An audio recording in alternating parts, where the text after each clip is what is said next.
ਸਤਿ ਸ੍ਰੀ ਅਕਾਲ। ਤੁਸੀਂ ਪੰਜਾਬਿਸਤਾਨ ਟੀਵੀ ਦੇਖ ਰਹੇ ਹੋ। ਮੈਂ ਤੁਹਾਡੇ ਨਾਲ ਸੁਖਵਿੰਦਰ ਸਿੰਘ। ਮੇਰੇ ਨਾਲ ਡਾਕਟਰ ਸ਼ਾਮ ਸੁੰਦਰ ਦੀਪਤੀ ਮੌਜੂਦ ਨੇ। ਅੱਜ ਕਰੋਨਾ ਦੇ ਦੂਜੇ ਸਟ੍ਰੋਨ ਦੀ ਗੱਲ ਹੋ ਰਹੀ ਹੈ ਕਿ ਆਖਿਰਕਾਰ ਇਹਦਾ ਕੱਚ ਸੱਚ ਕੀ ਹੈ। ਇਹਦੇ ਬਾਰੇ ਇਹਨਾਂ ਦਾ ਪੰਜਾਬੀ ਟ੍ਰਿਬਿਊਨ ਦੇ ਵਿੱਚ ਆਰਟੀਕਲ ਵੀ ਛਪਿਆ, ਤੁਸੀਂ ਉਹ ਵੀ ਪੜ੍ਹ ਸਕਦੇ ਹੋ। ਤੇ ਕੁਝ ਸਵਾਲ ਜਿਹੜੇ ਉੱਥੇ ਨੇ ਉਹੀ ਸਵਾਲ ਜਿਹੜੇ ਨੇ ਮੈਂ ਚਾਹੁੰਦਾ ਕਿ ਦਰਸ਼ਕਾਂ ਨੂੰ ਇਸ ਬਾਰੇ ਜਾਣਕਾਰੀ ਮਿਲੇ ਕਿ ਕਰੋਨਾ ਵੈਕਸੀਨ ਦਾ ਟੀਕਾ ਆਉਣ ਦੇ ਬਾਵਜੂਦ ਵੀ ਇਹ ਬਿਮਾਰੀ ਕਿਉਂ ਫੈਲ ਰਹੀ ਹੈ, ਇਹਦੇ ਕਾਰਨ ਕੀ ਨੇ, ਰਾਜਨੀਤਿਕ ਸਿਆਸੀ ਕਾਰਨ ਕੀ ਹੋ ਸਕਦੇ ਨੇ। ਇਸ ਸਭ ਦੇ ਉੱਤੇ ਅਸੀਂ ਗੱਲਬਾਤ ਕਰਾਂਗੇ। ਤੇ ਜਿਹੜਾ ਕਦੇ ਕਰਫਿਊ ਲਗਾ ਦਿੱਤਾ ਜਾਂਦਾ ਹੈ, ਕਦੇ ਲੋਕਡਾਊਨ ਦੀ ਸਥਿਤੀਆਂ ਪੈਦਾ ਹੁੰਦੀਆਂ ਨੇ, ਉਸ ਸਭ ਦੇ ਉੱਤੇ ਅਸੀਂ ਗੱਲ ਕਰਾਂਗੇ ਕਿ ਇਹਦਾ ਆਖਿਰਕਾਰ ਹੱਲ ਕੀ ਹੈ ਕਰੋਨਾ ਵਾਇਰਸ ਦਾ। ਡਾਕਟਰ ਸਾਹਿਬ, ਤੁਹਾਡਾ ਸਵਾਗਤ ਹੈ ਪੰਜਾਬਿਸਤਾਨ ਟੀਵੀ ਤੇ। ਸਤਿ ਸ਼੍ਰੀ ਅਕਾਲ ਡਾਕਟਰ ਸਾਹਿਬ, ਕਿਸ ਤਰ੍ਹਾਂ ਦੇਖਦੇ ਹੋ ਕਰੋਨਾ ਵਾਇਰਸ ਦੇ ਦੂਸਰੇ ਸਟ੍ਰੋਨ ਨੂੰ? ਤੁਹਾਡਾ ਇਹਦੇ ਬਾਰੇ ਕੀ ਮੰਨਣਾ? देखो जी, ਇਹਨੂੰ मतलब ये ना दूसरी वेव दूसरी स्ट्रोक ਕਿਹਾ ਜਾ ਰਿਹਾ। देखो दिल्ली वाले कह रहे हैं कि चौथी वेव चल रही है। ਅਸੀਂ ਇਹ ਵੇਵ ਨੂੰ ਕਈ ਵਾਰੀ मतलब कि ਆਪਣੇ ਹਿਸਾਬ ਦੇ ਨਾਲ ਸਮਝ ਦੇ ਰਹੇ ਹਾਂ, ਪ੍ਰਚਾਰ ਦੇ ਰਹੇ ਹਾਂ। ਦਰਅਸਲ ਅਸੀਂ ਜਿਹੜੇ ਰੋਜ਼ ਕੇਸ ਆ ਰਹੇ ਨੇ ਉਹਨਾਂ ਦੇ ਹਿਸਾਬ ਨਾਲ ਇੱਕ ਗ੍ਰਾਫ ਡਰਾ ਕਰੀਏ ਤਾਂ ਕਦੇ ਪੀਕ ਉੱਪਰ ਨੂੰ ਆਊਗੀ ਗ੍ਰਾਫ ਦੀ, ਕਦੇ ਪੀਕ ਥੱਲੇ ਨੂੰ ਆਊਗੀ, ਕਦੇ ਉੱਪਰ ਨੂੰ ਆਊਗੀ, ਕਦੇ ਨੀਚੇ ਨੂੰ ਆਊਗੀ। ਅਸੀਂ ਫਿਰ ਉਸ ਨੂੰ ਵੇਵ ਕਹਿ ਦਿੰਦੇ ਹੈਗੇ ਆ ਵੀ ਆਹ ਵੇਵ ਹੈਗੀ, ਕਿਉਂਕਿ ਕੇਸ ਵੱਧ ਆ ਗਏ। ਕੇਸ ਵੱਧ ਕਿਉਂ ਆ ਰਹੇ ਨੇ, ਉਹਨਾਂ ਦੇ ਕੀ ਕਾਰਨ ਨੇ, ਉਹ ਉਹਨਾਂ ਨੂੰ ਸਮਝਣ ਦੀ ਲੋੜ ਹੈਗੀ ਹੈ। ਦੇਖੋ ਕੇਸ ਵੱਧ ਆਉਣ ਦੇ ਪਿੱਛੇ ਅਸੀਂ ਦੇਖੋ ਕੋਈ ਵੀ ਵਾਇਰਸ ਕੀ ਕੋਈ ਵੀ ਇਨਫੈਕਸ਼ਨ ਹੋਵੇ, ਉਹਦੇ ਵਾਸਤੇ ਜਦੋਂ ਆਪਾਂ ਕਹਿ ਰਹੇ ਹਾਂ ਕਿ ਅਸੀਂ ਇੱਕ ਦੀ ਚੇਨ ਬ੍ਰੇਕ ਕਰਨੀ ਹੈਗੀ ਹੈ, ਅਸੀਂ ਇਸ ਤੋਂ ਨਿਜਾਤ ਪਾਣੀ ਹੈਗੀ ਹੈ, ਉਹਦੇ ਵਾਸਤੇ ਕੋਈ ਵੀ ਜਿਹੜੀ ਬਿਮਾਰੀ ਹੁੰਦੀ ਹੈ ਨਾ, ਅਸੀਂ ਵੈਸੇ ਤਾਂ ਨੇਚਰ ਨੇ ਜੋ ਬਣਾਇਆ ਹੋਇਆ ਉਹਦਾ ਤਰੀਕਾ, ਉਹ ਇੱਕ ਹਰਡ ਇਮਿਊਨਿਟੀ ਹੁੰਦੀ ਹੈ। ਇਹ ਤੁਸੀਂ ਇਹਨਾਂ ਦਿਨਾਂ ਦੇ ਸ਼ਬਦ ਕਾਫੀ ਪਪੂਲਰ ਹੈਗਾ। ਹਰਡ ਇਮਿਊਨਿਟੀ ਦਾ ਮਤਲਬ ਇਹ ਹੈਗਾ ਕਿ ਕੋਈ ਵੀ ਜਿਹੜੀ ਇਨਫੈਕਸ਼ਨ ਹੈਗੀ ਹੈ, ਬੈਕਟੀਰੀਆ ਹੁੰਦਾ ਚਾਹੇ ਵਾਇਰਸ, ਜਦੋਂ ਬੋਡੀ ਤੇ ਚਲਾ ਜਾਂਦਾ ਹੈਗਾ ਉਹ ਐਂਟੀਬੋਡੀਜ਼ ਬਣਾਉਂਦਾ ਹੈਗਾ। ਤਾਂ ਤਕਰੀਬਨ ਜੇ 60-70% ਲੋਕਾਂ ਦੇ ਵਿੱਚ ਉਹ ਚਲਾ ਜਾਏ ਤਾਂ ਅਸੀਂ ਸੋਚਦੇ ਹਾਂ ਵੀ ਹੁਣ ਇਹਦੀ ਟ੍ਰਾਂਸਮਿਸ਼ਨ ਅਗਲੇ ਬੰਦੇ ਕੋਲ ਨਹੀਂ ਜਾਊਗੀ। ਸਿੰਪਲ ਭਾਸ਼ਾ 'ਚ ਪੰਜਾਬੀ 'ਚ ਗੱਲ ਕਰੀਏ ਤਾਂ ਵੀ ਇੱਕ ਵਾਇਰਸ ਨੂੰ ਜਿੰਦਾ ਰਹਿਣ ਵਾਸਤੇ ਇੱਕ ਬੰਦਾ ਚਾਹੀਦਾ ਹੈ, ਉੱਥੇ 10-12 ਦਿਨ ਜਿੰਦਾ ਰਹਿੰਦਾ ਹੈਗਾ। ਇਨ ਵਿੱਚੋਂ ਉਹਨੂੰ ਕੋਈ ਹੋਰ ਨਵਾਂ ਬੰਦਾ ਮਿਲ ਜਾਂਦਾ ਹੈਗਾ ਜਿਹੜੀ ਜਿੱਥੇ ਉਹ ਆਪਣਾ ਘਰ ਵਸਾ ਸਕਦਾ ਹੈਗਾ, ਉਹਨੂੰ ਦੂਜਾ ਘਰ ਮਿਲ ਜਾਂਦਾ, ਤੀਜਾ ਘਰ ਮਿਲ ਜਾਂਦਾ ਹੈਗਾ। ਜੇ 60-70% ਲੋਕੀ ਜਿਹੜੇ ਨੇ ਉਹ ਇਨਫੈਕਸ਼ਨ ਦੇ ਨਾਲ ਪਹਿਲਾਂ ਹੀ ਇਸ ਤਰ੍ਹਾਂ ਐਂਟੀਬੋਡੀ ਬਣਾ ਚੁੱਕੇ ਹੋਣਗੇ ਤਾਂ ਉਹਨੂੰ ਕੋਈ ਨਵਾਂ ਘਰ ਨਹੀਂ ਮਿਲੂਗਾ, ਤਾਂ ਇੱਥੋਂ ਦੀ ਰੋਕ ਲੱਗ ਜੂਗੀ। ਅਸੀਂ ਇਹਨੂੰ ਕਹਿੰਦੇ ਚੇਨ ਬ੍ਰੇਕ ਕਰਨਾ, ਹਰਡ ਇਮਿਊਨਿਟੀ ਇਹਦੀ ਗੱਲ ਕਰਦੇ ਆਪਾਂ। ਮੈਂ ਇਹਨੂੰ ਪੰਜਾਬੀ ਦੇ ਪਿਛਲੇ ਸਾਲ ਵੀ ਵਸਤਾਂ ਦਾ ਵੀ ਘੇਰਾਬੰਦੀ ਹੋ ਜਾਂਦੀ ਹੈ। ਤੁਸੀਂ ਇੱਕ ਘੇਰਾ ਬਣਾ ਲੈਂਦੇ 60-70% ਲੋਕਾਂ ਦਾ ਘੇਰਾ ਬਣਾ ਲੈਂਦੇ ਹੋ, ਤੇ ਜਿਹੜੇ ਬਾਕੀ 15-20% ਹੁੰਦੇ ਨੇ ਉਹਨਾਂ ਨੂੰ ਤੁਸੀਂ ਆਪ ਬਚਾ ਲੈਂਦੇ ਹੋ, ਉਹ ਘੇਰੇ 'ਚ ਆ ਜਾਂਦੇ ਨੇ ਕਿਉਂਕਿ ਉਹ ਵਾਇਰਸ ਅੱਗੇ ਨਹੀਂ ਜਾ ਰਿਹਾ ਹੁੰਦਾ। ਤਾਂ ਇੱਕ ਤਾਂ ਇਹ ਸਿੱਖਣਾ ਚਾਹੀਦਾ ਹੈ। ਜੇ ਮੰਨ ਲਓ ਕਿ ਦੁਬਾਰਾ ਵੇਵ ਆ ਰਹੀ ਹੈ, ਜਾਂ ਤਾਂ ਇਹ ਹੈਗਾ ਕਿ ਜਿਹੜਾ ਵਾਇਰਸ ਸੀਗਾ ਉਹ ਸਾਰਿਆਂ ਦੀ ਬੋਡੀ ਵਿੱਚ ਨਹੀਂ ਗਿਆ, ਜਾਂ ਉਹ ਗਿਆ ਸੀਗਾ ਤੇ ਉਹ ਪਹਿਲਾਂ ਬਹੁਤ ਵੀਕ ਸੀਗਾ, ਜਾਂ ਹੁਣ ਨਵਾਂ ਜਿਵੇਂ ਸਟ੍ਰੇਨ ਕਹਿ ਰਹੇ ਨੇ ਨਵਾਂ ਸਟ੍ਰੇਨ ਆ ਗਿਆ। ਤਾਂ ਇਹ ਕਾਰਨ ਨੂੰ ਮਤਲਬ ਕਿ ਸਮਝਣੇ ਚਾਹੀਦੇ ਨੇ ਵੀ ਦੂਜੀ ਵੇਵ ਕਿਉਂ ਆ ਰਹੀ ਹੈਗੀ ਹੈ। ਦੂਜਾ ਹੈਗਾ ਕਿ ਵਾਇਰਲ ਇਨਫੈਕਸ਼ਨ ਜਿਹੜੀ ਹੈਗੀ ਹੈ ਇਹ ਕੋਈ ਨਵੀਂ ਨਹੀਂ ਹੈਗੀ। ਪੰਜਾਬੀ ਜੇ ਆਪਾਂ ਕਹਿੰਦੇ ਸਿੰਪਲ, ਮੈਂ ਅੱਜ ਅਖਬਾਰ ਦੇ ਵਿੱਚ ਇਹ ਗੱਲ ਕੀਤੀ ਹੈਗੀ ਹੈ, ਇੱਕ ਸਮਾਂ ਹੁੰਦਾ ਸੀਗਾ ਇਹਨਾਂ ਦਿਨਾਂ ਦੇ ਵਿੱਚ ਹੀ, ਮਾਰਚ ਅਪ੍ਰੈਲ ਹਰ ਸਾਲ ਹੀ ਹੁੰਦਾ ਹੈ, ਜਿਹਨੂੰ ਆਪਾਂ ਕਹਿੰਦੇ ਕਿ ਵਾਇਰਲ ਫੀਵਰ ਦਾ ਸੀਜ਼ਨ ਹੈਗਾ। ਡਾਕਟਰ ਜਿਹੜੇ RMP ਜਿਹੜੇ ਪ੍ਰੈਕਟਿਸ ਕਰਦੇ ਨੇ ਉਹਨਾਂ ਨੂੰ ਪਤਾ ਹੈਗਾ ਕਿ ਹੁਣ ਵਾਇਰਲ ਫੀਵਰ ਦਾ ਬੁਖਾਰ ਚੱਲਿਆ ਹੋਇਆ ਹੈਗਾ। ਆਮ ਜਨਤਾ ਨੂੰ ਹੀ ਪਤਾ ਹੁੰਦਾ ਹੈਗਾ। ਕਾਰਨ ਕੀ ਹੈ? ਬੜਾ ਸਿੰਪਲ ਕਾਰਨ ਸਮਝਣ ਦੀ ਗੱਲ ਹੈਗੀ ਹੈ ਵੀ ਤੁਸੀਂ ਅੱਜ ਦੀ ਤਰੀਕ ਦੇ ਵਿੱਚ ਰਾਤ ਨੂੰ ਤੁਸੀਂ ਅਜੇ ਵੀ ਮਤਲਬ ਕਿ ਅਪ੍ਰੈਲ ਦਾ ਮਹੀਨਾ ਹੈਗਾ, ਸਵੇਰੇ ਕੰਬਲ ਪਾਉਣ ਦੀ ਲੋੜ ਪੈਂਦੀ ਹੈਗੀ ਹੈ, ਜਾਂ ਮੋਟੀ ਗਰਮ ਚਾਦਰ ਪਾਉਣ ਦੀ ਲੋੜ ਪੈਂਦੀ ਹੈ, ਤੇ ਦਿਨੇ ਇਹ 35 ਡਿਗਰੀ ਟੈਂਪਰੇਚਰ ਹੁੰਦਾ ਹੈਗਾ, ਤੇ ਦਿਨ ਦੇ ਰਾਤ ਦਾ 20 ਡਿਗਰੀ ਦਾ ਫਰਕ ਜਿਹੜਾ ਹੈਗਾ ਨਾ, ਇਹ ਆਪਣੇ ਆਪ ਦੇ ਵਿੱਚ ਹੀ ਇੱਕ ਫਲੂ ਦੇ ਵਾਸਤੇ ਜਾਂ ਖਾਂਸੀ ਜ਼ੁਕਾਮ ਦੇ ਵਾਸਤੇ ਇੱਕ ਮਤਲਬ ਕਿ ਇੱਕ ਕਹਿ ਸਕਦੇ ਹਾਂ ਕਿ ਉਹਨਾਂ ਦੇ ਵਾਇਰਸ ਦੇ ਵਾਸਤੇ ਬੜਾ ਸੁਖਦਾਇਕ ਟੈਂਪਰੇਚਰ ਹੈਗਾ ਜਦੋਂ ਉਹ ਵਾਇਰਸ ਫੈਲਦਾ ਹੈਗਾ। ਹੁਣ ਤੁਸੀਂ ਦੇਖੋ ਕੱਪੜੇ ਲਾਤੇ ਸਾਰਿਆਂ ਨੇ, ਗਰਮ ਕੱਪੜੇ ਸਾਰਿਆਂ ਨੇ ਪੇਟੀਆਂ 'ਚ ਬੰਦ ਕਰਤੇ, ਤੇ ਹੁਣ ਜਦੋਂ ਸਵੇਰੇ ਠੰਡ ਲੱਗਦੀ ਹੈ ਫਿਰ ਅਸੀਂ ਉਹ ਕਰਦੇ ਹੈਗੇ ਆ। ਤੁਸੀਂ ਦੇਖੋ ਕਿ ਰਾਤ ਨੂੰ ਮਤਲਬ ਕਿ ਸਵੇਰੇ ਅਸੀਂ ਪਾਉਂਦੇ ਹੈਗੇ ਆ ਮਤਲਬ ਕਿ ਕੰਬਲ ਤੇ ਸਵੇਰੇ ਮਤਲਬ ਕਿ ਅਸੀਂ ਜਦੋਂ ਬਾਹਰ ਨਿਕਲਦੇ ਹੈਗੇ ਆ 13-14 ਡਿਗਰੀ ਟੈਂਪਰੇਚਰ ਹੁੰਦਾ ਰਾਤ ਦਾ, ਤੇ ਦਿਨੇ 35 ਡਿਗਰੀ ਹੁੰਦਾ ਹੈਗਾ। ਤੇ ਫਿਰ ਉਦੋਂ ਸਾਨੂੰ ਬੜੀ ਗਰਮੀ ਲੱਗਦੀ ਹੈ, ਕੱਪੜੇ ਲਾ ਵੀ ਦਿੰਦੇ ਆ, ਕਮੀਜ਼ ਲਾ ਵੀ ਦਿੰਦੇ ਹੈਗੇ ਆ, ਤੇ ਫਿਰ ਸ਼ਾਮ ਨੂੰ ਸਾਨੂੰ ਗਰਮ ਚੀਜ਼ਾਂ ਪਾਉਣ ਦਾ ਮਨ ਕਰਦਾ। ਇਹ ਇੱਕ ਜਿਹੜਾ ਫਰਕ ਹੈ ਨਾ, ਇਹ ਆਪਣੇ ਆਪ ਦੇ ਵਿੱਚ ਹੀ ਖਾਂਸੀ ਜ਼ੁਕਾਮ ਦਾ ਤੁਸੀਂ ਮੈਂ ਕਹਿ ਸਕਦਾ ਵੀ ਜੇ ਇਹ ਕਰੋਨਾ ਸ਼ਬਦ ਅੱਜ ਨਾ ਹੁੰਦਾ ਸਾਡੇ ਕੋਲੋਂ ਤਾਂ ਅਸੀਂ ਕਹਿ ਸਕਦੇ ਸੀ ਕਿ ਵਾਇਰਲ ਫੀਵਰ ਚੱਲਿਆ ਹੋਇਆ ਹੈਗਾ। ਤਾਂ ਇਹਨੂੰ ਉਸ ਭਾਵਨਾ ਤੋਂ ਵੀ ਸਮਝਣ ਦੀ ਲੋੜ ਹੈਗੀ ਹੈ। ਤੇ ਮੈਂ ਇਹਨੂੰ ਇਸ ਕਰਕੇ ਵੀ ਕਹਿਣਾ ਵੀ ਆਪਾਂ ਖਤਰਨਾਕ ਦੂਜਾ ਪੱਖਾ ਜਿਹੜਾ ਇਹ ਹੈਗਾ ਆਪਾਂ ਕਹਿ ਰਹੇ ਹੈਗੇ ਆ। ਤੁਸੀਂ ਦੇਖੋ ਪਿਛਲੇ ਸਾਲ ਦੇ ਆંકੜਿਆਂ ਤੋਂ ਲੈ ਕੇ ਹੁਣ ਤੱਕ ਇਹ ਕਹਿ ਰਹੇ ਨੇ 1 ਕਰੋੜ 20 ਲੱਖ ਕੇਸ ਪੋਜ਼ਿਟਿਵ ਆਇਆ ਹੈਗਾ, ਜਿਹੜਾ ਇਹਨਾਂ ਦੇ ਕੋਲ ਆંકੜਾ ਹੈਗਾ। ਉਹਦੇ ਵਿੱਚੋਂ ਵੀ 80-85% ਜਿਹੜਾ ਹੈਗਾ ਉਹ ਬਹੁਤ ਮਾਈਲਡ ਹੈਗਾ। ਉਹ ਜਿਹੇ ਵੀ ਹੈਗੇ ਜਿਨ੍ਹਾਂ ਨੂੰ ਪਤਾ ਵੀ ਨਹੀਂ ਹੈਗਾ ਪਰ ਪੋਜ਼ਿਟਿਵ ਸੀਗੇ। ਅੱਜ ਦੀ ਤਰੀਕ ਦੇ ਵਿੱਚ ਵੀ ਜਦੋਂ ਅਸੀਂ ਸੜਕਾਂ ਦੇ ਉੱਤੇ ਬੰਦਾ ਪਕੜ ਕੇ ਉਹਨੂੰ ਲੈ ਜਾਂਦੇ ਆ, ਉਹਦਾ ਟੈਸਟ ਕਰਦੇ ਆ ਤੇ ਪੋਜ਼ਿਟਿਵ ਨਿਕਲ ਜਾਂਦਾ ਹੈਗਾ, ਇਹਦਾ ਮਤਲਬ ਉਹਨੂੰ ਕੁਝ ਨਹੀਂ ਹੈਗਾ। ਤੇ ਵਾਇਰਸ ਦਾ ਪੋਜ਼ਿਟਿਵ ਹੋਣਾ ਕੋਈ ਐਡੀ ਵੱਡੀ ਗੱਲ ਨਹੀਂ ਹੈਗੀ। ਫਿਰ ਮੈਂ ਤਾਂ ਕਹਿਣਾ ਵੀ ਕਿਉਂ ਮੈਂ ਕਹਿਣਾ ਵੀ ਉਸ ਤੋਂ ਬਾਅਦ 13-14% ਉਹ ਨੇ ਜਿਨ੍ਹਾਂ ਨੂੰ ਖਾਂਸੀ ਹੁੰਦੀ ਹੈ, ਜਿਨ੍ਹਾਂ ਨੂੰ 2 ਕੁ ਦਿਨ ਮਤਲਬ ਦਵਾਈ ਲੈਣੀ ਪੈਂਦੀ ਹੈ, ਹੱਦ 2 ਜਾਂ ਤੀਜੇ ਦਿਨ ਠੀਕ ਹੋ ਜਾਂਦੇ ਨੇ। ਬਿਲਕੁਲ ਬੜੇ ਲੋਕਾਂ ਦੇ ਮਤਲਬ ਕਿ ਇਹੋ ਜਿਹੇ ਹੈਗੇ ਨੇ ਜਿਨ੍ਹਾਂ ਦੇ ਕੰਟੈਕਟ, ਜਿਨ੍ਹਾਂ ਨੂੰ 2 ਕੁ ਦਿਨ ਬੁਖਾਰ ਰਿਹਾ, ਉਹ ਕਿਤੇ ਦੱਸਣ ਨਹੀਂ ਗਏ, ਦੇਖਣ ਨਹੀਂ ਗਏ, ਦਵਾਈ ਲੈਣ ਵੀ ਨਹੀਂ ਗਏ, ਘਰੇ ਬੈਠੇ ਦੇ ਕਰੋਸੀਨ ਖਾ ਲਈ, ਮਾੜਾ ਮੋਟਾ ਕੋਈ ਜਿਹੜਾ ਹੈ ਆਪਣਾ ਘਰ ਦਾ ਸੂਪ ਜੂਸ ਪੀ ਲਿਆ ਜਾਂ ਕਾੜੇ ਕੂੜੇ ਪੀ ਲਏ, 2 ਦਿਨ ਵੱਧ ਤੋਂ ਵੱਧ ਲੱਗਦੇ ਨੇ। ਹਾਰਡਲੀ 3 ਤੋਂ 4% ਲੋਕ ਨੇ ਜਿਨ੍ਹਾਂ ਦੇ ਵਿੱਚ ਵਾਇਰਸ ਫੇਫੜੇ ਵਿੱਚ ਚਲਾ ਜਾਂਦਾ ਹੈਗਾ ਤੇ ਉੱਥੇ ਫਿਰ ਸਾਹ ਚੜਦਾ ਹੈਗਾ, ਨਿਮੋਨੀਆ ਹੁੰਦਾ ਹੈਗਾ ਜੀ। ਉਹਨਾਂ ਵਿੱਚੋਂ ਵੀ ਤੁਸੀਂ ਦੇਖੋ 3-3.5% ਲੋਕ ਠੀਕ ਹੋ ਕੇ ਆ ਜਾਂਦੇ ਹੈਗੇ ਨੇ। ਮੈਂ ਜਿਹੜੀ ਗੱਲ ਕਰ ਰਹੀ ਸੀ ਵੀ 1 ਕਰੋੜ 20 ਲੱਖ ਬੰਦਾ ਪਿਛਲੇ ਸਾਲ ਪੋਜ਼ਿਟਿਵ ਆਇਆ ਹੈਗਾ, ਡੈਥ ਕਿੰਨਿਆਂ ਦੀ ਹੋਈ ਹੈ 1.5 ਲੱਖ ਦੀ। ਇਹ 1.4% ਬੰਦਾ ਹੈਗਾ। 1.4% ਠੀਕ ਹੈ ਕਿ ਮੌਤ ਇੱਕ ਵੀ ਮਤਲਬ ਕਿ ਜਿਹੜੀ ਹੈਗੀ ਹੈ ਨਹੀਂ ਹੋਣੀ ਚਾਹੀਦੀ, ਪਰ ਆਪਾਂ ਜੇ ਕਹੀਏ ਤਾਂ 1.4% ਮੈਡੀਕਲ ਦੇ ਪੁਆਇੰਟ ਆਫ ਵਿਊ ਤੋਂ ਕਹਾਂਗੇ। ਅਸੀਂ ਹਸਪਤਾਲ ਦੇ ਵਿੱਚ ਮਰੀਜ਼ ਦਾਖਲ ਕਰਦੇ ਆ, ਮਰੀਜ਼ ਆਉਂਦੇ ਆ, ਨਾਰਮਲੀ ਵੀ ਹਰ ਰੋਜ਼ ਕਿੰਨੀਆਂ ਹੀ ਡੈਥਸ ਹੁੰਦੀਆਂ ਹੈਗੀਆਂ ਨੇ। ਮੈਂ ਤੁਹਾਨੂੰ ਅੰਮ੍ਰਿਤਸਰ ਦੀ ਕੱਲ ਦੀ ਰੀਅਲ ਇਸ ਕਰਕੇ ਖਬਰ ਸੁਣਾਉਣਾ ਕਿ ਕੱਲ ਅੰਮ੍ਰਿਤਸਰ ਦੇ ਵਿੱਚ 9 ਬੰਦਿਆਂ ਦੀ ਡੈਥ ਹੋਈ।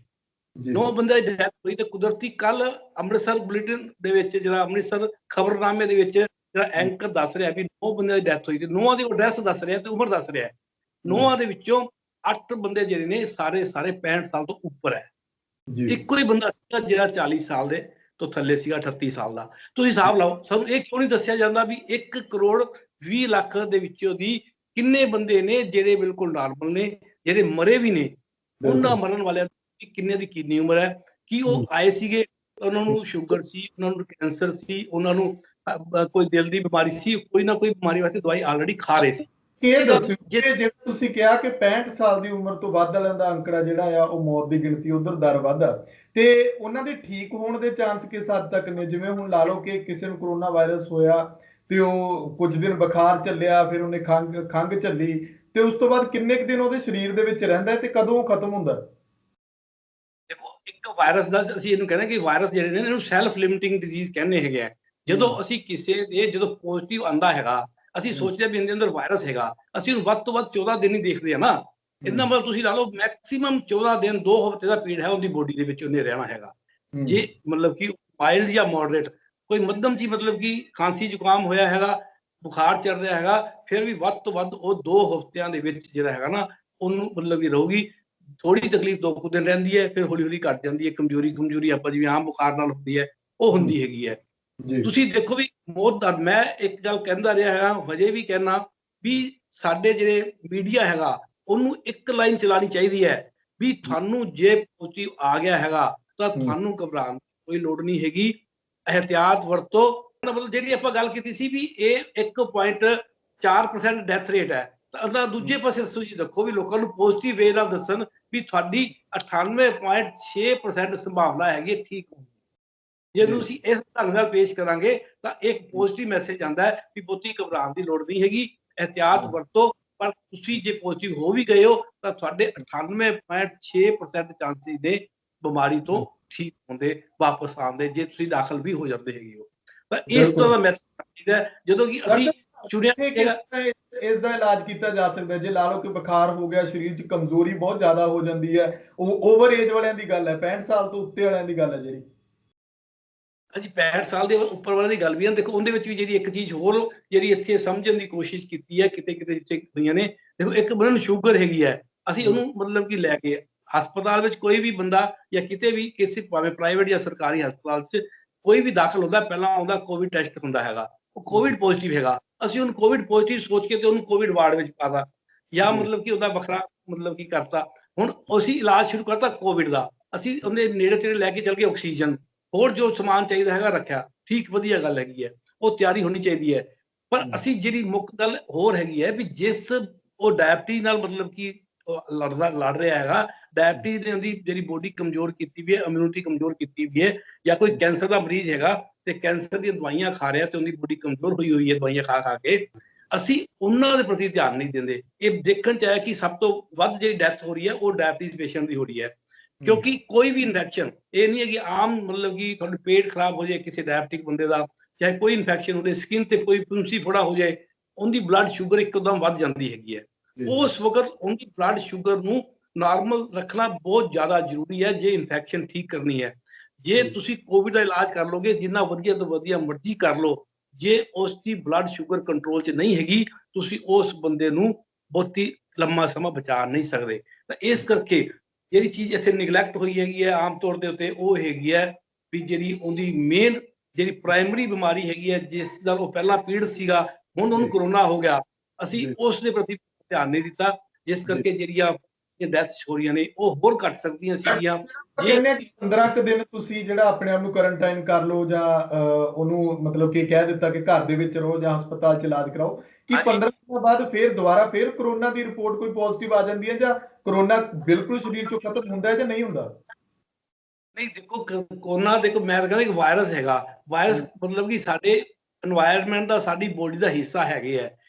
ਤਾਂ ਹੀ ਮੈਂ ਕਹਿ ਰਿਹਾ ਵੀ ਜੇ ਤੁਸੀਂ ਇੱਕ ਬੰਦੇ ਨੂੰ ਪਕੜ ਲੈਂਦੇ ਹੋ, ਉਹਨੂੰ ਮਤਲਬ ਅਸੀਂ ਪਿਛਲੇ ਸਾਲ ਇੱਕ ਸਲੋਗਨ ਦਿੱਤਾ ਸੀਗਾ, ਜਦੋਂ ਦੇਖਿਆ ਕਿ ਹੁਣ ਇਹ ਬਹੁਤਾ ਠੀਕ ਨਹੀਂ ਹੋ ਪਾ ਰਿਹਾ, ਸਤੰਬਰ ਅਕਤੂਬਰ 'ਚ ਜਾ ਕੇ, ਕਿ ਕਰੋਨਾ ਨੇ ਕਿਤੇ ਨਹੀਂ ਜਾਣਾ, ਸਾਨੂੰ ਇਹਦੇ ਨਾਲ ਰਹਿਣਾ ਸਿੱਖਣਾ ਪਏਗਾ। ਐਸੀ ਗੱਲ ਕਹੀ ਸੀ।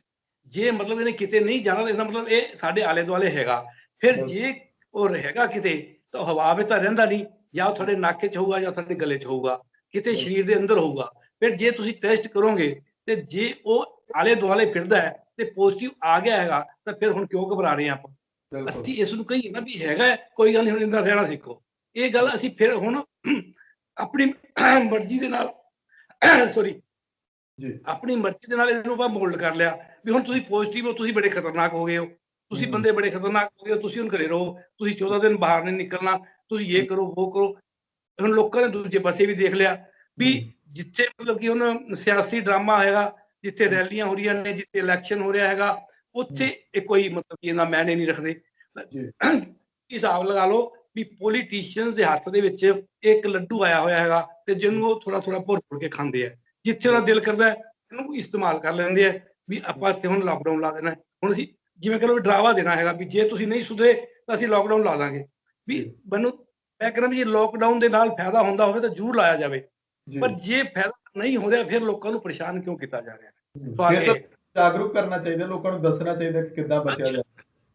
ਬਿਲਕੁਲ ਜੀ ਡਾਕਟਰ ਸਾਹਿਬ, ਇੱਕ ਹੋਰ ਜਿਹੜਾ ਹੁਣ ਵੈਕਸੀਨੇਸ਼ਨ ਹੈ ਉਹਨੂੰ ਲੈ ਕੇ ਵੀ ਕਈ ਤਰ੍ਹਾਂ ਦੇ ਭਰਮ ਨੇ। ਵੈਕਸੀਨੇਸ਼ਨ ਦੀਆਂ 2 ਡੋਜ਼ ਲੱਗਦੀਆਂ ਨੇ, ਕਈ ਇਹ ਗੱਲ ਕਹਿੰਦੇ ਨੇ ਕਿ ਅੱਜ ਇਹਦੇ ਪ੍ਰਭਾਵ ਨਹੀਂ ਨਜ਼ਰ ਆਣੇ, ਤੁਹਾਨੂੰ 3 ਸਾਲਾਂ ਬਾਅਦ ਜਿਹੜੇ ਇਹਦੇ ਮਾਰੂ ਪ੍ਰਭਾਵ ਜਿਹੜੇ ਉਹ ਸਾਹਮਣੇ ਆਉਣਗੇ। ਵੈਕਸੀਨੇਸ਼ਨ ਦਾ ਨੂੰ ਲੈ ਕੇ ਤੁਹਾਡੀ ਰਿਪੋਰਟ ਕੀ ਕਹਿੰਦੀ ਹੈ? ਤੁਹਾਡਾ ਕੀ ਮੰਨਣਾ ਹੈ, ਲਗਵਾਉਣੀ ਚਾਹੀਦੀ ਹੈ ਜਾਂ ਨਹੀਂ ਲਗਵਾਉਣੀ ਚਾਹੀਦੀ? ਦੇਖੋ ਵੈਕਸੀਨ ਜਿਹੜੇ ਨਾ, ਮੈਂ ਮਤਲਬ ਕਿ ਵੈਕਸੀਨ ਤੇ ਗੱਲ ਕਰਦੇ ਹੋਏ ਮੈਂ ਹਰ ਵਕਤ ਇਹ ਗੱਲ ਕਰਦਾ, ਕਿਉਂਕਿ ਮੇਰਾ ਡਿਪਾਰਟਮੈਂਟ, ਮੇਰਾ ਸਬਜੈਕਟ ਜਿਹੜਾ ਹੈਗਾ ਉਹ ਅਸੀਂ ਵੈਕਸੀਨੇਸ਼ਨ ਦੇ ਉੱਤੇ ਗੱਲ ਕਰ, ਮੇਰਾ ਡਿਪਾਰਟਮੈਂਟ ਪ੍ਰੀਵੈਂਟਿਵ ਮੈਡੀਸਨ ਦਾ ਹੈਗਾ ਤੇ ਅਸੀਂ ਵੈਕਸੀਨ ਨੂੰ ਪ੍ਰੀਵੈਂਸ਼ਨ ਮੰਨਦੇ ਹੈਗੇ ਆ ਵੀ ਪ੍ਰੀਵੈਂਸ਼ਨ ਦਾ ਇੱਕ ਬਹੁਤ ਵਧੀਆ ਜ਼ਰੀਆ ਹੈਗਾ। ਅਸੀਂ ਇਹਦੇ ਨਾਲ ਬਹੁਤ ਮਾਰਕੇ ਵੀ ਮਾਰੇ ਨੇ। ਸਮਾਲ ਪੋਕਸ ਵਰਗੀਆਂ ਜਿਹੜੀਆਂ ਸੀਗੀਆਂ ਭਿਆਨਕ ਬਿਮਾਰੀਆਂ ਉਹਨਾਂ ਨੂੰ ਖਤਮ ਕੀਤਾ ਹੈ। ਪੋਲੀਓ ਵਰਗੀਆਂ ਨਾਮੁਰਾਦ ਬਿਮਾਰੀਆਂ ਜਿਹੜੀਆਂ ਕਿ ਆਦਮੀ ਨੂੰ ਮਤਲਬ ਅਪਾਹਜ ਕਰ ਦਿੰਦੇ ਸੀ, ਅਸੀਂ ਉਹ ਵੀ ਠੀਕ ਕੀਤੀਆਂ ਨੇ। ਇਸ ਕਰਕੇ ਇਹਦੀ ਤਾਂ ਕੋਈ ਕਿੰਤੂ ਨਹੀਂ ਹੈਗਾ। ਸਵਾਲ ਹੈਗਾ ਵੀ ਇਹਨੂੰ ਲਿਆਣਾ, ਆਣਾ, ਪੇਸ਼ ਕਰਨਾ ਤੇ ਸਾਹਮਣੇ ਲੈ ਕੇ ਆਣਾ, ਜਿਹੜੀ ਇਹ ਅਸੀਂ ਪ੍ਰਕਿਰਿਆ ਦੇ ਵਿੱਚੋਂ ਹੀ ਲੰਘ ਰਹੇ ਹੈਗੇ ਨਾ, ਉਹ ਪ੍ਰਕਿਰਿਆ ਆਪਣੇ ਆਪ ਦੇ ਸਵਾਲ ਖੜੇ ਕਰਦੀ ਹੈਗੀ ਹੈ। ਹੁਣ ਲੋਕਾਂ ਨੂੰ ਮਤਲਬ ਕਿ ਹੈਗਾ ਕਿ ਵੀ ਅਸੀਂ, ਕਿਉਂਕਿ ਹੁਣ ਸੋਸ਼ਲ ਮੀਡੀਆ ਤੇ ਮਤਲਬ ਕਿ ਬਹੁਤ ਕੁਝ ਹੈਗਾ, ਮਤਲਬ ਕਿ ਤੁਸੀਂ ਰਿਸਰਚ ਵਾਲੇ ਪਾਸੇ ਜਾਂਦੇ ਨੇ। ਹੁਣ ਮੈਨੂੰ ਕੋਈ ਸਵੇਰੇ ਫੋਨ ਕਰ ਰਿਹਾ ਸੀ ਕਿ ਇਹ 5 ਸਾਲ ਲੱਗਦੇ ਨੂੰ ਬਣਾਉਣ ਦੇ ਵਿੱਚ ਤੇ 1 ਸਾਲ 'ਚ ਕਿਵੇਂ ਆ ਗਈ? ਉਹ ਗੱਲ ਠੀਕ ਹੈ, ਉਹਨੇ ਉਹ ਲੱਭ ਲਿਆ ਕਿ 5 ਸਾਲ ਲੱਗੇ ਸੀਗੇ ਜਦੋਂ ਅਸੀਂ ਮਤਲਬ ਕਿ ਬਣਾਈ ਸੀਗੀ ਪੁਰਾਣੀ ਵੈਕਸੀਨ, ਕੋਈ ਕਿਸੇ ਵਕਤ ਪੋਲੀਓ ਦੀ ਜਾਂ ਕੋਈ 10-10 12-12 ਸਾਲ ਵੀ ਲੱਗੇ ਹੈਗੇ ਨੇ ਵੈਕਸੀਨ ਬਣਾਉਣ। ਮੈਂ ਕਹਿੰਦਾ ਵੀ ਹੁਣ ਸਾਡੇ ਕੋਲ ਟੈਕਨੀਕ ਹੈਗੀ, ਸਾਨੂੰ ਪਤਾ ਹੈਗਾ, ਇਹ ਪਤਾ ਹੈਗਾ ਵੀ ਇਹ ਐਵੇਂ ਬਣ ਸਕਦੀ ਹੈ। ਬੇਸਿਕ ਸਾਨੂੰ ਪਤਾ ਹੈ। ਜਿੱਦਣ ਹੀ ਜਦੋਂ ਇਹ ਕਰੋਨਾ ਵਾਇਰਸ ਡਾਇਗਨੋਸ ਹੋਇਆ, ਅਸੀਂ ਉਹਦਾ ਨਿਊਕਲੀਅਸ ਲੱਭ ਲਿਆ, ਜਿਹਨੂੰ ਜੀਨੋਮ ਕਹਿੰਦੇ ਆ, ਜਿਹਦੇ ਤੋਂ ਵੈਕਸੀਨ ਬਣਨੀ ਹੈ। ਅਸੀਂ ਉਹਨੂੰ ਲੱਭਣ ਤੋਂ ਬਾਅਦ ਉਸ ਤਕਨੀਕ 'ਚ ਪੈ ਗਏ, ਜਿਹੜੀ ਤਕਨੀਕ ਸਾਨੂੰ ਪਤਾ ਸੀਗੀ ਉਸ ਤਕਨੀਕ 'ਚ ਪੈ ਗਏ। ਫਿਰ first trial, second trial, third trial, ਉਹਦੇ ਵਿੱਚ ਜ਼ਰੂਰ ਜਿਹੜਾ ਟਾਈਮ ਲੱਗਣਾ ਸੀਗਾ ਉਹ ਲੱਗਦਾ ਹੀ ਹੈਗਾ। ਉਹ ਟਾਈਮ ਜਿਹੜਾ ਹੈਗਾ ਅਸਲ ਦੇ ਵਿੱਚ ਸ਼ੰਕੇ ਇਸ ਕਰਕੇ ਹੋਏ ਕਿ ਇੱਕ ਵੈਕਸੀਨ ਜਿਹੜੀ ਆਪਣੀ ਇੰਡੀਆ ਦੇ ਵਿੱਚ ਲੱਗ ਰਹੀ ਹੈ ਉਹਦੇ ਸਿਰਫ 2 ਟ੍ਰਾਇਲ ਹੋਏ ਹੈ, ਇੱਕ ਲੱਗ ਰਹੀ ਹੈ ਜਿਹਦੇ 3 ਟ੍ਰਾਇਲ ਹੋਏ ਹੈ, ਜਦੋਂ ਕਿ ਸਹੀ ਮਾਇਨਿਆਂ ਦੇ ਵਿੱਚ ਵੈਕਸੀਨ 4 ਟ੍ਰਾਇਲ ਤੋਂ ਬਾਅਦ ਅਪਰੂਵਲ ਵਿੱਚ ਆਉਂਦੀ ਹੈਗੀ ਹੈ। 4 ਟ੍ਰਾਇਲ ਤਾਂ ਕਿਸੇ ਦੇ ਵੀ ਨਹੀਂ ਹੋਏ। ਇੱਕ ਚੀਜ਼ ਜਿਹੜੀ ਕਨਫਰਮ ਹੋਈ ਟ੍ਰਾਇਲ ਤੋਂ ਉਹ ਇਹ ਹੈਗੀ ਹੈ ਵੀ ਇਹਦੇ ਨਾਲ ਲਗਾਉਣ ਦੇ ਨਾਲ ਐਂਟੀਬੋਡੀਜ਼ ਬਣ ਜਾਂਦੀਆਂ ਨੇ। ਐਂਟੀਬੋਡੀਜ਼ ਬਣ ਜਾਂਦੀਆਂ ਨੇ, ਇਹ ਗੱਲ ਵਧੀਆ ਹੈਗੀ ਵੀ ਸਾਨੂੰ ਚਾਹੀਦੀ ਐਂਟੀਬੋਡੀ ਨੇ, ਪਰ ਉਹ ਕਿੰਨਾ ਚਿਰ ਰਹਿਣਗੀਆਂ ਇਹ ਸਾਨੂੰ ਨਹੀਂ ਪਤਾ। ਤੁਸੀਂ ਕਹਿ ਰਹੇ ਹੋ 3 ਸਾਲ ਕੀ, ਹਜੇ ਤਾਂ ਮਤਲਬ ਕਿ ਆਪਾਂ ਨੂੰ ਇਸ ਪ੍ਰੋਸੈਸ ਵਿੱਚ ਪਏ ਨੂੰ ਅੱਜ ਆਪਾਂ ਕਹੀਏ ਜੀ ਅਸੀਂ ਵੀ ਟ੍ਰਾਇਲ ਦੇ ਵਿੱਚ ਹੀ ਹਾਂ ਸਾਰੇ। ਅਸੀਂ ਜੋ ਲਗਵਾ ਰਹੇ ਹਾਂ ਨਾ, ਅਸੀਂ ਟ੍ਰਾਇਲ ਦੇ ਵਿੱਚ ਹੀ ਹੈਗੇ ਆ। ਸਾਡੇ ਤੋਂ ਜਿਹੜੇ ਸਾਈਡ ਇਫੈਕਟ ਹੋ ਰਹੇ ਨੇ ਉਹ ਨੋਟ ਹੋ ਰਹੇ ਨੇ। ਇਹ ਸਾਲ ਬਾਅਦ ਇਹਨਾਂ ਦਾ ਐਨਾਲਿਸਿਸ ਆਊਗਾ ਵੀ ਇਹ ਲਗਵਾਉਣ ਦੇ ਨਾਲ ਕਿਹੜੇ ਕਿਹੜੇ ਸਾਈਡ ਇਫੈਕਟ ਹੋ ਸਕਦੇ ਨੇ। ਸਾਈਡ ਇਫੈਕਟ ਅਸਲ ਦੇ ਵਿੱਚ ਚੌਥੇ ਟ੍ਰਾਇਲ ਦੇ ਵਿੱਚ ਪਤਾ ਲੱਗਦੇ ਆ। ਚੌਥਾ ਟ੍ਰਾਇਲ ਜਿਹੜਾ ਹੈਗਾ ਇੱਕ ਵੈਕਸੀਨ ਦਾ ਉਹ ਚੱਲ ਰਿਹਾ, ਆਪਾਂ ਕਹਿ ਸਕਦੇ ਹਾਂ ਵੀ ਸਾਨੂੰ ਵਲੰਟੀਅਰ ਬਣਾਇਆ ਹੋਇਆ ਹੈ। ਕਈਆਂ ਨੇ ਇਹਨੂੰ ਵਰਡ ਯੂਜ਼ ਕਰਦੇ ਆ ਸਾਇੰਸ ਵਿੱਚ ਗਿਨੀ ਪਿਗ ਹੈਗੇ ਆ ਅਸੀਂ, ਉਹ ਹੈਗਾ। ਜਿਹੜਾ ਦੂਜਾ ਵੈਕਸੀਨ ਸੀਗਾ ਉਹਦੇ ਵਿੱਚ ਤਾਂ ਸਿਰਫ ਇਹ ਪਤਾ ਸੀਗਾ ਕਿ ਐਂਟੀਬੋਡੀ ਬਣ ਸਕਦੀਆਂ ਨੇ ਤੇ ਮਤਲਬ ਕਿ ਦੂਜੀਆਂ ਜਿਹੜੀਆਂ ਨੇ ਹਜੇ ਕਿੰਨੇ ਦੇ ਰਹਿਣਗੀਆਂ, ਇਹ ਸਾਰੀਆਂ ਗੱਲਾਂ ਉਹਦੇ ਵਿੱਚ ਵੀ ਜਾਂਦੀਆਂ ਹੈਗੀਆਂ ਨੇ। ਜਦੋਂ ਇਹ ਲੋਕਾਂ ਨੂੰ ਇਸ ਗੱਲ ਦਾ ਪਤਾ ਹੈਗਾ ਵੀ ਹਜੇ ਟ੍ਰਾਇਲ ਪੂਰੇ ਨਹੀਂ ਹੋਏ ਤਾਂ ਡਾਊਟ ਕ੍ਰੀਏਟ ਹੁੰਦਾ ਹੈਗਾ। ਸਾਈਡ ਇਫੈਕਟ ਕਿਹੜੇ ਕਿਹੜੇ ਹੋਣਗੇ, ਕਿਹੜੇ ਕਿਹੜੇ ਨਹੀਂ ਹੋਣਗੇ, ਕਦੋਂ ਹੋਣਗੇ, ਕਿੰਨਾ ਚਿਰ ਰਹਿਣਗੇ, ਇਹ ਅਸੀਂ ਦੱਸ ਰਹੇ ਹਾਂ ਜਿਹੜੇ ਲਗਵਾ ਚੁੱਕੇ ਹੈਗੇ ਆ। ਇਹ ਕਹਿਣ ਦਾ ਮਤਲਬ ਸਾਡਾ ਐਕਸਪੀਰੀਅੰਸ ਹੁਣ ਮਤਲਬ ਕਿ ਜਿਹੜਾ ਹੈਗਾ ਨਾ ਉਹ ਲੋਕਾਂ ਨੂੰ ਮਤਲਬ ਕਿ ਅੱਗੋਂ ਗਾਈਡ ਕਰ ਰਿਹਾ ਹੈਗਾ ਵੀ ਇਹਦੇ ਨਾਲ ਆਹ ਸਾਈਡ ਇਫੈਕਟ ਹੋ ਸਕਦੇ ਨੇ। ਜਿੱਦਣ ਪਹਿਲੇ ਦਿਨ ਇੰਜੈਕਸ਼ਨ ਲੱਗਿਆ ਸੀਗਾ ਡਾਕਟਰਾਂ ਨੂੰ ਵੀ ਨਹੀਂ ਸੀ ਪਤਾ ਵੀ ਇਹਦੇ ਕੀ ਸਾਈਡ ਇਫੈਕਟ ਹੈਗੇ ਨੇ। ਹੁਣ ਤੁਸੀਂ ਦੇਖੋ ਅਸੀਂ ਛੋਟੇ ਬੱਚਿਆਂ ਨੂੰ ਇੰਜੈਕਸ਼ਨ ਲਗਾਉਣ ਜਾਂਦੇ ਹਾਂ ਡੀਪੀਟੀ ਵਗੈਰਾ ਦਾ, ਹੋਰ ਡਾਕਟਰ ਦੱਸਦਾ ਇੱਥੇ ਪੇਨ ਹੋਊਗੀ, ਇੱਥੇ ਸ਼ਾਮ ਨੂੰ ਬੁਖਾਰ ਚੜੂਗਾ ਤੇ ਤੁਸੀਂ ਇਹ ਸ਼ਾਮ ਨੂੰ ਇਹਨੂੰ ਇਹ ਦਵਾਈ ਖਵਾ ਪਿਆ ਦੇਣਾ ਤਾਂ ਕਿ ਉਹ ਬੱਚੇ ਨੂੰ ਤਕਲੀਫ ਨਾ ਹੋਵੇ। ਤੇ ਉਹ ਗੱਲ ਸਾਨੂੰ ਪਤਾ ਹੈ ਕਿਉਂਕਿ ਇਹ ਸਾਡੇ ਕੋਲ ਇੱਕ ਲੰਮਾ ਤਜਰਬਾ ਹੈਗਾ, ਇਹਦੇ ਵਾਸਤੇ ਸਾਡੇ ਕੋਲ ਤਜਰਬਾ ਹੈਗਾ। ਇੱਕ ਇਹ ਗੱਲ ਜਿਹੜੀ ਹੈਗੀ ਹੈ ਜਿਹੜੀ ਲੋਕਾਂ ਨੂੰ ਮਤਲਬ ਕਿ ਥੋੜੀ ਸੋਸ਼ਲ ਮੀਡੀਆ ਥਰੂ, ਕਿਉਂਕਿ ਅਸੀਂ ਫਿਰ ਜਾਣਕਾਰੀ ਨਹੀਂ ਦੇ ਰਹੇ ਵੀ ਉਹਨਾਂ ਨੂੰ ਦੱਸੀਏ ਵੀ ਅਸੀਂ ਇਹਦੇ ਨਾਲ ਇੰਨਾ ਇਫੈਕਟ ਹੋਊਗਾ, ਜ਼ਰੂਰ ਇੰਨਾ ਫਾਇਦਾ ਹੋਊਗਾ। ਜਿਵੇਂ ਹੁਣ ਕਹਿ ਰਹੇ ਨੇ ਕਿ ਇਹਦੇ ਨਾਲ ਘੱਟੋ ਘੱਟ ਬੰਦੇ ਦੀ ਡੈਥ ਨਹੀਂ ਹੋਊਗੀ ਜੇ ਕਰੋਨਾ ਹੋ ਗਿਆ ਤਾਂ। ਇਹਨਾਂ ਦਾ ਵੈਕਸੀਨ ਦਾ ਇੰਨਾ ਕੋਈ ਫਾਇਦਾ ਹੈਗਾ। ਬਾਕੀ ਕਿੰਨਾ ਚਿਰ ਰਹੂਗਾ, ਦੁਬਾਰਾ ਹੋਊਗਾ ਕਿ ਨਹੀਂ ਹੋਊਗਾ, ਇਹਦੇ ਬਾਰੇ ਹਜੇ ਵੀ ਡਾਊਟ ਹੈਗੇ ਨੇ। ਦੂਸਰੀ ਗੱਲ ਕਿਉਂਕਿ ਹੁਣ ਲੋਕ ਕਈ ਕਹਿ ਦਿੰਦੇ ਨੇ ਕਿ ਜੇ ਮਾਸਕ ਪਾਉਣਾ ਹੈ, ਜੇ ਮਾਸਕ ਪਾਉਣ ਦੇ ਨਾਲ ਕਰੋਨਾ ਦੂਰ ਨਹੀਂ ਹੁੰਦਾ ਫਿਰ ਦੂਰੀ ਬਣਾਉਣ ਦਾ ਕੀ ਫਾਇਦਾ। ਇਸ ਤਰ੍ਹਾਂ ਦੇ ਕਈ ਤਰ੍ਹਾਂ ਦੇ ਭੰਬਲ-ਭੂਸੇ ਪੈਦਾ ਹੁੰਦੇ ਨੇ ਲੋਕਾਂ ਦੇ ਅੰਦਰ ਕਿ ਮਾਸਕ ਦੇ ਨਾਲ ਜੇ ਕਰੋਨਾ ਖਤਮ ਹੁੰਦਾ ਹੈ ਤਾਂ ਫਿਰ ਡਰ ਕਿਸ ਗੱਲ ਦਾ, ਫਿਰ ਖੁੱਲ੍ਹੇਆਮ ਫਿਰਨਾ ਚਾਹੀਦਾ ਮੂੰਹ ਤੇ ਮਾਸਕ ਪਾ ਕੇ। ਇਹਨਾਂ ਚੀਜ਼ਾਂ ਨੂੰ ਥੋੜਾ ਜਿਹਾ ਦੱਸੋ, ਕਲੀਅਰ ਕਰਿਓ।